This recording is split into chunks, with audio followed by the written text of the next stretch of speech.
Dossier : vivre l'intimité en institution. La résidence Barbanègre à Paris accueille des adultes handicapés travaillant pour la plupart en milieu protégé. Dans ce lieu de vie, comme ailleurs, des besoins affectifs et sexuels s'expriment, des couples se forment. Moi aussi j'ai une petite copine, elle travaille à l'extérieur dans un CAT. J'aimerais bien vivre aussi avec mon copain, mais un peu plus tard, pas maintenant. Je suis pas encore prête, mais pas maintenant, mais ça va venir. C'est très dur de rencontrer quelqu'un. Et je souhaite de tout mon cœur un jour de rencontrer le partenaire avec qui je pourrais faire ma vie. L'équipe éducative a choisi de prendre en compte et d'encadrer la vie intime des résidents. Une démarche encore exceptionnelle dans ce type d'établissement. Nous, on a fait le choix, en tous les cas dans cet établissement, de discuter, de parler, d'avoir une liberté de parole et de non-jugement surtout, pour que justement ils aient confiance en nous, qu'ils nous le disent, et ça nous permet justement d'assurer cette liberté, cette sécurité. Mais cette liberté nous permet de travailler avec eux. Il y a une loi quand même qui dit qu'ils ont le droit à leur vie intime, et en même temps une société qui n'a pas encore très bien admis une sexualité, une vie de couple pour des personnes handicapées, et de surcroît dans une institution et dans les murs de cette institution. Stéphane et Magali habitent tous deux au foyer. Ils vivent une histoire d'amour depuis 3 ans, mais chacun dans leur propre chambre. C'est un couple de tendresse. Vous savez, moi je considère qu'en tant qu'adulte, il a droit, comme tout un chacun, à de la tendresse, à de l'amour, à de l'intimité. Il aime bien la caresser, ils aiment bien se caresser, s'embrasser, se faire des câlins. C'est une expression qui revient souvent chez Stéphane. Nous faisons des câlins, et il ajoute sans plus.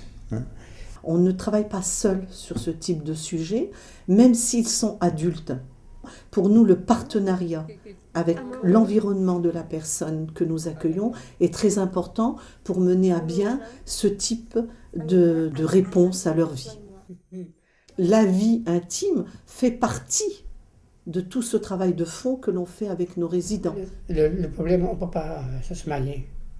Parce que c'est bien que c'est trop dur, on ne peut pas faire autrement. Donc, moi, je préfère qu'on vive ensemble. C'est beaucoup mieux. Ça dépend de moi. C'est-à-dire que ça dépend de mes parents aussi dans l'histoire. Il a demandé à vivre en foyer. Il doit aussi bénéficier d'une certaine protection de l'institution qui l'accueille. Sylvain, lui, s'apprête à accueillir Sophie qui vit dans un autre foyer. Leur projet, vivre en couple dans la même chambre, une première à la résidence Barbanègre. J'étais timide, moi. Il m'a amené chez ses parents, je ne parlais pas. Ouais, voilà, elle était timide.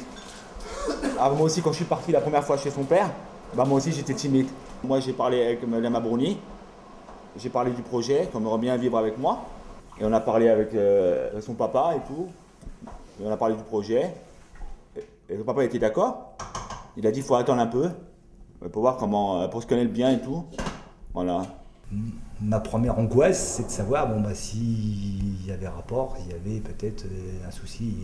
J'ai été franchement rassuré. Ils m'ont franchement rassuré tous les deux. Sophie est très attachée à Sylvain. Très. Elle ne peut pas faire un pas sans qu'elle soit là. Je ne sais pas comment vous dire, c'est son protecteur, quoi. Voilà. J'espérais pour Sophie que ça arrive un jour. Et j'ai toujours dit qu'elle avait un handicap, ça elle le sait, mais que tout handicap peut se remonter. Et que j'espérais pour elle qu'elle puisse vivre à 90-95% comme tout le monde. Je disais, c'est un enfant, j'ai peur. Parce que pas pour mon fils, mais plus pour Sophie. Ouais, j'aurais peur. Mais bon, si c'est leur choix. C'est lointain encore. Qu'est-ce qui serait J'ai pas pensé encore à tout ça. Qu'est-ce qui serait difficile? Après, il faut s'en occuper. Et c'est difficile. Moi, j'ai pas appris à m'en occuper, moi. Sophie prend la pilule depuis quand même pas mal d'années. Elle sait les responsabilités qu'elle aura si elle ne le fait pas. Le jour où ils seront mieux tous les deux, ils pourront gérer, ils pourront avoir des enfants, former une famille comme tout le monde. On sent qu'il y a une gêne sociale. face à ce sujet, sans condamner personne. Et c'est vrai que c'est lourd à porter, et c'est vrai que ça implique des responsabilités, et c'est vrai qu'il faudrait que tout le monde, y compris une loi, vienne éclairer encore plus cette situation. Ça nous faciliterait notre tâche, tout simplement.